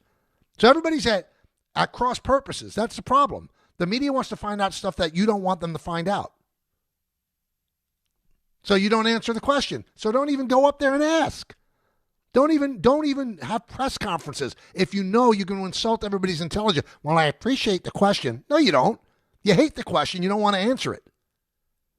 Mike Lupica will join us in just a moment, his weekly spot on the Wednesday show. FanDuel is the number one sportsbook for same-game parlays. From points and rebounds to threes and assists, FanDuel is the best place to combine your favorite picks into a same-game parlay or track every stat live all in one easy-to-use app. And right now is the perfect time to join because new customers get $150 in bonus bets if your first $5 bet wins. So bet on the players you love the way you want. Head to FanDuel.com/K to sign up today. FanDuel, official sports betting partner of the NBA, 21 plus and physically present in New York. First online, real money wager only. $5 first deposit required. Bonus issued as non-withdrawable bonus bets, which expire 7 days after receipt. Restrictions apply. See terms at sportsbook.fanduel.com. For help with a gambling problem, call 1-877-8-HOPE-NY or text HOPE-NY 467-369. Some people just know you can save money on car insurance by checking Allstate first. Like you know to check Kirk Herbstreit's pregame analysis first, before talking to your brother-in-law. In this game, the key thing to watch will be the offensive line versus their front seven. If they can get pressure without blitzing, this could be a long night. Okay, Kirk. I know stuff. Ooh, checking first is smart. So check Allstate first and see what you could save. You're in good hands with Allstate. Potential savings vary, including based on how you buy, subject to terms, conditions, and availability. Allstate North American Insurance Company and affiliates, Northbrook, Illinois. Out here, pets are always by your side, watching the herd, running fence lines, or asleep at your feet. Pets are some of our favorite customers. When you bring them along to Tractor Supply, we'll always have a treat waiting. And with our price match guarantee, you'll always get the best price on their favorite food, toys, treats they love, and pet meds to keep them healthy. Tractor Supply, for pets out here. Friends, it's football season, the best time of the year. You should be out there tailgating, cheering on your team, and enjoying every Sunday. But if you're dealing with neck pain, back pain, sciatica, or nerve pain, even getting off the couch can feel like a challenge. You don't have to live like that. There's help. Dr. Jay Shaw at Sandwell Pain is New Jersey's top pain specialist. He's Ivy League trained, double board certified, and is dedicated to helping you get back in the game. Here's what makes the difference. No surgery, no scars, no long recovery, no pain medication. Just precise, non-surgical image-guided procedures that deliver real results. Dr. Shaw treats neck pain, back pain, joint pain, migraines, nerve pain, and sciatica with a plan that's customized for you. Same-day and next-day appointments are available, and with offices in Woodbridge, Livingston, and Inglewood, relief is always close. So don't let pain keep you on the sidelines this season. Visit SandwellPain.com to call, text, or book online. Most major insurances are accepted. That's SandwellPain.com. Relief is closer than you think, and it starts today. Finding great candidates to hire can be like, well, trying to find a needle in a haystack. Sure, you can post your job to some job board, but then all you can do is hope the right person comes along, which is why you should try ZipRecruiter for free at ZipRecruiter.com/ESPN. ZipRecruiter doesn't depend on candidates finding you. It finds them for you. Its powerful technology identifies people with the right experience and actively invites them to apply to your job. You get qualified candidates fast. So while other companies might deliver a lot of hay, ZipRecruiter finds you what you're looking for. The needle in the haystack. See why 4 out of 5 employers who post a job on ZipRecruiter get a quality candidate within the first day. ZipRecruiter, the smartest way to hire. And right now, you can try ZipRecruiter for free. That's right, free at ZipRecruiter.com/ESPN. That's ZipRecruiter.com/ESPN. ZipRecruiter.com/ESPN. ZipRecruiter. Listen up, football fans.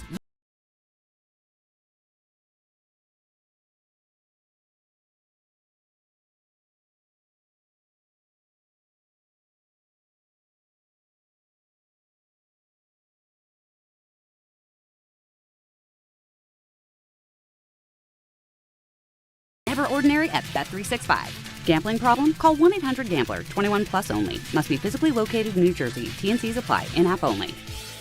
Alan Hahn here to tell you about my friends at Bath Fitter. They remodeled a bath in my house, converting a tub into a shower. The result, amazing. Bath Fitter offers custom bath renovations, including their unique PermaFit solution for a watertight fit. It's done in one day, easy to clean, durable with no demo, no mess, and it costs less than a standard replacement. Take advantage of their biggest sale of the year. Save up to $800 on a complete Bath Fitter system. See their website or call for details and start designing your bath today at bathfitter.com. A SoFi personal loan is here to help you achieve something once thought impossible: overcoming high-interest credit card debt. Walk the tightrope of your finances with one low, fixed-rate monthly payment, no fees required, and as soon as the same-day funding. That's right. Pull off your own debt-defying stunt with a SoFi personal loan. Visit SoFi.com/trick to learn more. Loans originated by SoFi Bank, N.A., member FDIC. Terms and conditions apply. NMLS 696891. Rich Eisen here, and we're brought to you by Sonos. The holidays sound better with Sonos speakers. Whether it's a movie night that feels larger than life or the roar of the crowd as your team takes the field, Sonos helps create the moments you'll remember. Beautiful design, incredible sound, and effortless control mean you can focus on what matters most, enjoying the season. I love Sonos, and so will you. Discover how easy it is to bring every room to life with incredible sound. Explore Sonos speakers, soundbars, and more at Sonos.com. Welcome back to the show, everybody. Wednesday, 2:31, and that means it's time for Mike Lupica of the New York Daily News, MLB.com, esteemed best-selling author. He joins us every Wednesday at this time. Hi, Mike. How you doing? Michael, how are you today? I'm doing great. It's funny. We talked a little bit yesterday on the phone, and we were talking about Lane Kiffin and the AD of Ole Miss. Came out today and said, some of the stuff he's saying just doesn't, he didn't call him a liar, but he's essentially saying he knew and his agent knew that once he signed somewhere else, he was not going to be the Ole Miss coach in the playoffs. So what's your take on the whole Lane Kiffin situation? I wouldn't believe Lane Kiffin if he told me water was wet, Michael, at this point. I seriously, shake hands with this guy and count your fingers. This whole thing, we talked about these yesterday. My favorite part of this, is I talked to God and God told me to go. First of all, God, we have no way to talk to God ourselves and get his version of that conversation. Do we, Michael? I don't think we do. No, we don't have those kind of contacts. And the idea, and you're talking to a good Catholic boy. I'm at 7:30 Mass every Sunday. I'm a former altar boy, Michael, okay? But I think, this is just my opinion, God has bigger things to worry about than whether this Yaya is going to coach at Ole Miss or Louisiana State. Do you agree? I would agree. And I don't even understand what's the circus about. The way the rules are, he can go if he wants to go, but he wants his cake and eat it too. Scott Van Pelt, I think we talked about this yesterday. Scott Van Pelt had a great analogy for Lane wanting to coach Ole Miss in the playoffs even after he's taken the LSU job. It would be like a husband saying, honey, I'm leaving you for my girlfriend, but for the sake of the children, I want us to all live together during the Christmas holidays. That's pretty much what Lane Kiffin wanted. And even his own players are disputing his version of things, that they were begging him to stay. No, they weren't. And it was never in play for him to coach the playoffs. It comes out now, and I believe the athletic director, that they were having a conversation about him perhaps coaching the SEC championship game if they got there. By the way, I not only believe he wanted to wait till he found out if Alabama beat Auburn on Saturday night, not because of the SEC championship game. I think in this guy's mind, he's thinking, well, wait a minute. If Kalen DeBoer loses this game and they miss the playoffs again, maybe the Alabama job could come open. And then, think about it, Michael, he could have screwed Ole Miss and LSU in the same week. And one more thing about this guy. We can have an over-under number now on when he does to LSU what he just did to Ole Miss to go to the NFL. And he's done it before. He did it to Tennessee. I mean, a leopard doesn't change its spots. He just doesn't. No, somebody said this the other day. There are a couple of great lines I heard. One agent told Brett McMurphy of On 3 Sports, Lane's the only guy who can try to burn a bridge while standing on it. That was, And somebody else said the most basic thing about Lane Kiffin is this. When somebody tells you exactly who they are, you need to believe them. I mean, and when you look up the word oily in the dictionary, his picture's right there. He's kind of oily. He's not huggable, I'll tell you that. No, and I'm telling you, he will do it to LSU the way he's done it to everybody else. The only people who didn't wait around for him to screw them was USC, and they fired him. And, oh, my God, my favorite part about this is he went to Nick Saban for advice. The Nick Saban who bailed out on the Dolphins 2 years into a 5-year contract to go to Alabama. And his other consigliere was Pete Carroll, who got the hell out of USC because he was one step ahead of the law. That was his support system, other than, of course, our creator. And also, the thing that bothers me, and I mentioned this earlier in the show about Saban, Saban said he should be allowed to coach in the college football playoffs for Ole Miss. Saban fired him as the offensive coordinator before the national championship game because he took the Florida Atlantic job. How does that work? How could you be so hypocritical? By the way, Michael, it's probably one of those just crazy coincidences that you get in life sometimes that Nick Saban and Lane Kiffin have the same agent in Jimmy Sexton. Well, I just did a whole segment on that. And I mean, you have agents, whatever the case may be, book agents. They work for you. Why would you sell your soul for the agent? The agent's getting 10% of your money for doing nothing, and your opinion is gonna be shaped because of the agent. I give them too much credit for that. I really do. I don't understand why you would bend your will for an agent. No, listen, Michael. I've had the same literary agent for over 40 years, but yes, the levels of responsibility are quite different. Yes. Okay, but this guy, he stands there and tries to look pious in front of the world, and I'm telling you, he is a gold-plated phony. He has been a gold-plated phony his entire coaching career.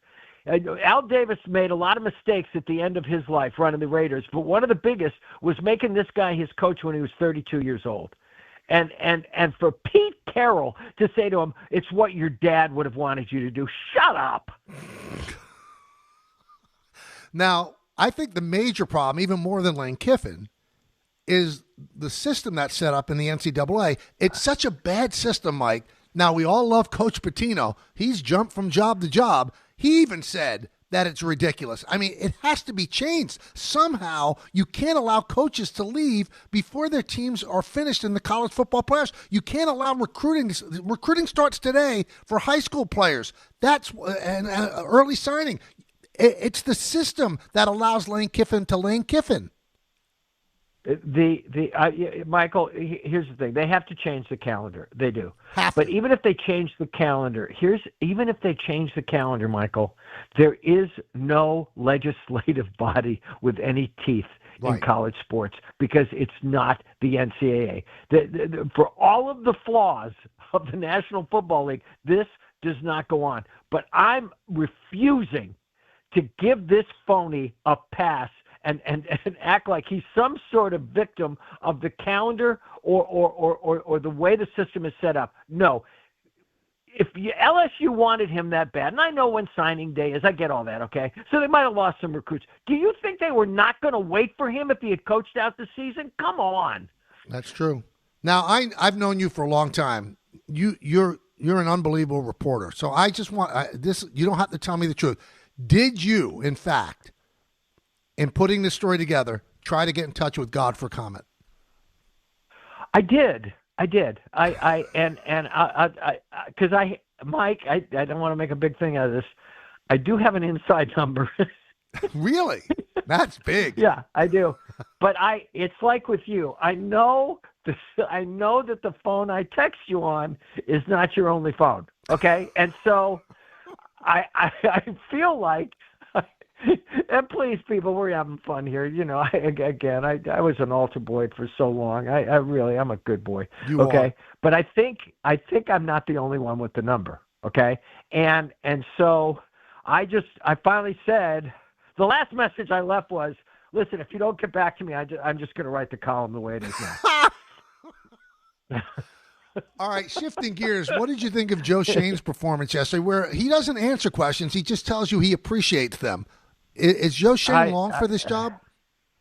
If they listen, they actually have some games that they could win. They can't lose out and have this guy keep his job. I'm not sure why they made the decision. Here's all I know about Joe Schoen. Ownership likes him, Michael. He's given them. They just like him personally. They're buying into this notion that they do have, as he kept saying yesterday around how he appreciates the question, pieces in place. But if they have at least that many pieces in place, even without Scatterbo and even without Neighbors, okay, how come they don't win a game in the fourth quarter, even by accident? Okay, I think the mistake the Giants are going to make is they're going to keep this guy. They're going to buy into that narrative that they're knocking on the door. They're going to look at all the fourth quarter losses and say, hey, but how different would things have been if we'd won the Broncos game? These are all fair things for them to do. How different would things look if we'd won the Packers game and the Lions game after we had won the Broncos game? And we did lose our best player. And I think they're going to talk themselves into believing that they are closer than they are because they have a quarterback that we all like. And, Mike, we do like him. But does this mean he is an automatic, surefire star? I watched, obviously Drake May has more talent with him in New England, a lot more than Jackson Dart has with the Giants. But, Michael, when you watch that game on Monday night, I saw one guy who is going to be the MVP this year, and I saw a kid with a lot of potential. But to say that they have their Drake May, there looked to be a lot of green between Drake May and Jackson Dart. Now, one thing that I don't understand, like you just brought up, that they've got to win some games. They have 4 games remaining. Why should that matter? The numbers are 20, 43, and 1. And when we talk about the weapons he has, one of the names that everybody keeps mentioning, Andrew Thomas, not drafted by him. He's also ownership of Evan Neal, Deontay Banks, Jalen Hyatt, $215 million in free agent money spent that didn't do a thing. They're having a worse season than last year. Why are you retaining him? Because they like him? I mean, there are people that like me that they're not going to let me run their company. Michael, if you had to add it all up, and I'm not going to say that Brian Daboll had done enough to keep his job. I'm not. Nobody would say that, okay? But they're banking their whole future on this quarterback. They really are. And from everything I know, it was Daboll who was pushing the Giants to draft this kid and not Shane. Hey, Michael, I would have fired Shane for his performance on Hard Knocks. You know, I started to have my doubts about the guy then. No, he can't run on his record, Michael. He can't run on his record. And if Daboll was going to go when he went, Shane should have gone too. And I just think they didn't want to bang them both in the middle of the season. And now here we are. But listen, there was nothing he could say yesterday to defend his record. Nothing. And you could see him kind of getting steamed as the thing went along. But every question he was asked yesterday, I thought was fair. I mean, Pat Leonard of my paper went at him pretty good in a respectful way. And basically the theme of it was, what have you done to keep your job? Right. I'm sure he appreciated the question. Yeah. Did, Michael, he did. He clearly did. And that ought to count for something. I'm just not sure what. I'm sure, Mike. I mean, you can see how things become things, that some PR genius has come up with that phrase. I appreciate the question. Oh, that's a good question. And they don't answer it. I don't even know why we talk to them anymore. Why do we talk to people anymore? They don't ever tell the truth. Mike, yesterday, I appreciate the question replaced a phrase that I hate in modern life, which is this one. I appreciate you. I hate that one too. Or on to Appreciate Cincinnati. You. Yeah. Unbelievable. Unbelievable. Hey, Michael, I got to ask you a question before you go today. Yep. Now we've been friends a long time, right? Mm-hmm. And I just want to know, and we don't need to get in too deep into the weeds here, but when I once again send you a text message that ends with this or else, does that still pack a wallop with you? It packs a wallop, and it actually it rankles me a bit. I said, wow, this guy's my friend, and he goes, or else. Like, okay, so our friendship would be over if I don't do this? It hurts. It's hurtful is what it is. No, but here's the thing. And I've told you this before. I'm not really clear on what or else really means, Michael. I just feel it just sounds good. Well, you know what? I'm going to pray on that and see exactly how I feel about it. See you, Mike. Michael. See you, baby. Bye-bye. That is Mike Lupica, so good stuff from him. We're going to finish it off with you. A lot of stuff still to talk about, and then we have Don Hahn and Rosenberg coming up as well. It is the K Show rolling on right here on ESPN New York. Wednesday with Don Hahn and Rosenberg. Will anyone in the Giants regime survive into next year? And obviously that was the case with what was going on with, what happened with Vrabel when he was down in Tennessee as opposed to what's happening within the New England right now, because the Giants have to try and figure out a way to get that kind of result, get that kind of chemistry, get that kind of synergy going within the walls of that building with whoever is going to be the head coach in 2026. Don Hahn and Rosenberg today at 3 on ESPN New York and streaming live on YouTube. Ox Spine at New York Presbyterian is always in pursuit of a better way to heal the spine. We're getting more people moving again with minimally invasive, non-surgical, and surgical treatments with innovative solutions for every back and spine condition and your unique needs. Expert spine care is available now across New York City and Westchester. Find a doctor at nyp.org/oxspine. Stay amazing. New York Presbyterian. Whether you're shopping, gaming, or streaming this Black Friday season, don't take slow for an answer.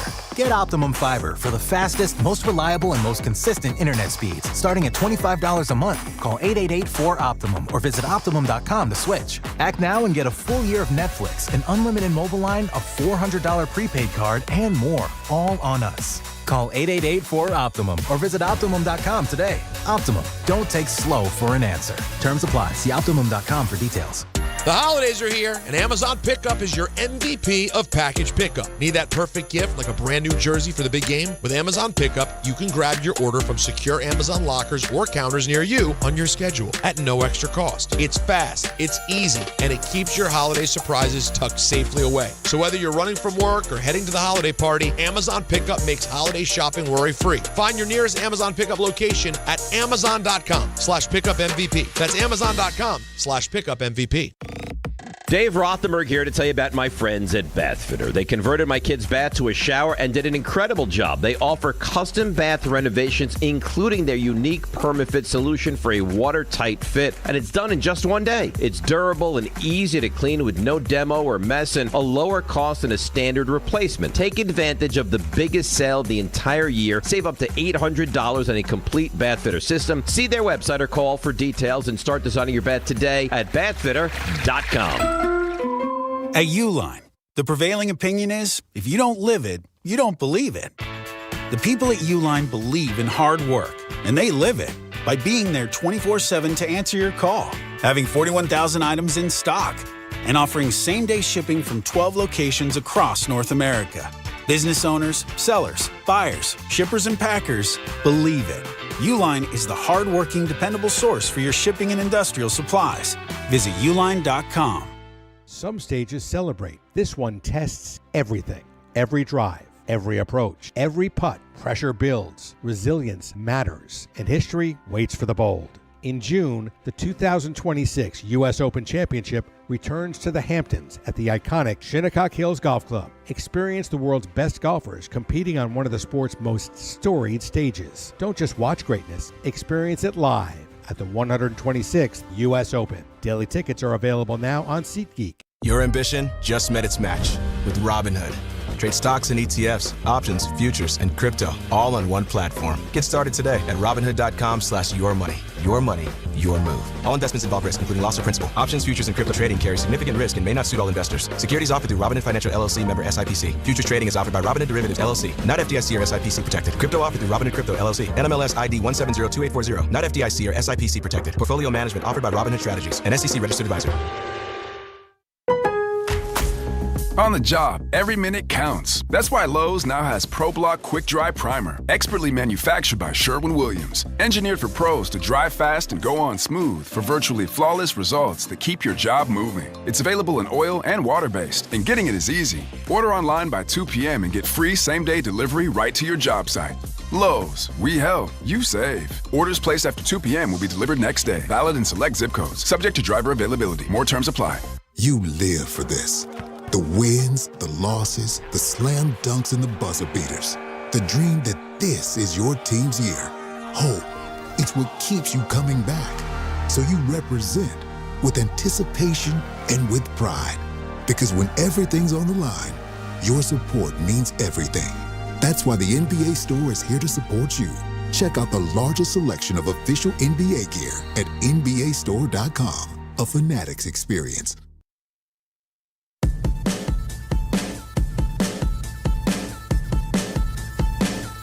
Welcome back to the show. So a lot of Yankee fans have contacted me. So what do you think about the comments that Sonny Gray made? You know, Sonny Gray was traded from the Cardinals to the Red Sox, and he said, I'm paraphrasing, I'm glad that I'm at a place where it's acceptable and easy to hate the Yankees. So, I mean, what do you want me to say about that? He's gone to the perfect place for him to say that. He didn't like his time here. It makes total sense. This guy's a top-flight pitcher who was far from that when the Yankees got him from the A's. He went on to Cincinnati and kind of saved his career and then pitched well for the Cardinals. And now the Red Sox, he'll pitch this year. I mean, I can't imagine Yankee fans getting upset at him. I mean, again, he's in the perfect place to say you hate the Yankees, right? So I get it. I mean, it didn't move my needle. I'm wondering if it moved a lot of Yankee fans' needles. Kind of odd. The one thing that I would never do as an athlete, why would you make yourself bulletin board fodder? So why would you say something like that? So when you take them out at Yankee Stadium, they're just going to excoriate you. And whether or not you believe that players use bulletin board fodder, I'm sure to be brought up in the pre-meeting with the Yankees. Oh, he hates the Yankees. Again, why put yourself in the crosshairs when you don't have to? Again, it didn't affect me whatsoever, but he didn't have a good time here. He did not have a good experience. So, of course, he's going to say that. But I give credit. The internet never forgets.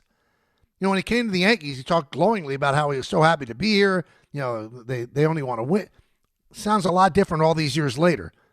But, again, he said that before his Yankee experience, which didn't turn out the way he wanted it to and the way the Yankees wanted it to. And he said, you know, he never wanted to come to the Yankees. He didn't sign with the Yankees as a free agent. He was traded to them.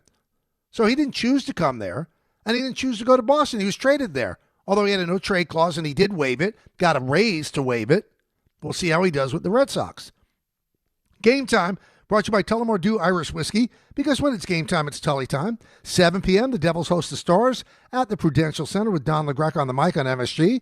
7:30, the Knicks host the Hornets at Madison Square Garden. Coverage begins at 7 p.m. right here on 880 ESPN. 8 p.m., the Nets are in Chicago to play the Bulls. That will be seen on the Yes Network, as will our first Hot Stove show. Me, Bob Lorenz, Jack Curry, and Cam Schlittler in studio, and that'll start at 6:30. Tullamore Dew, the original triple distilled, triple blended, triple cask matured Irish whiskey. Be sure to grab a Tullamore Dew. Try the new Tullamore Dew Honey during today's action. Glasses up to enjoying Tullamore Dew responsibly. Chris Paul released. So some players don't really note the passage of time. So Chris Paul was very vocal about what was wrong with the Clippers, and he and the coach, Ty Lue, they didn't speak. over the last couple of weeks. He became persona non grata in the Clipper universe. It's the last year of his illustrious career, and he wanted to finish it with the Clippers, and they just bagged him and released him. And my point is that players don't note the passage of time. He's not CP3 anymore. He's just another player. He's not even an average player anymore. So you got to kind of hold your tongue and not be that tough, not be that hard-nosed. So it's kind of odd that he did that, but he certainly did. I've been meaning to say this.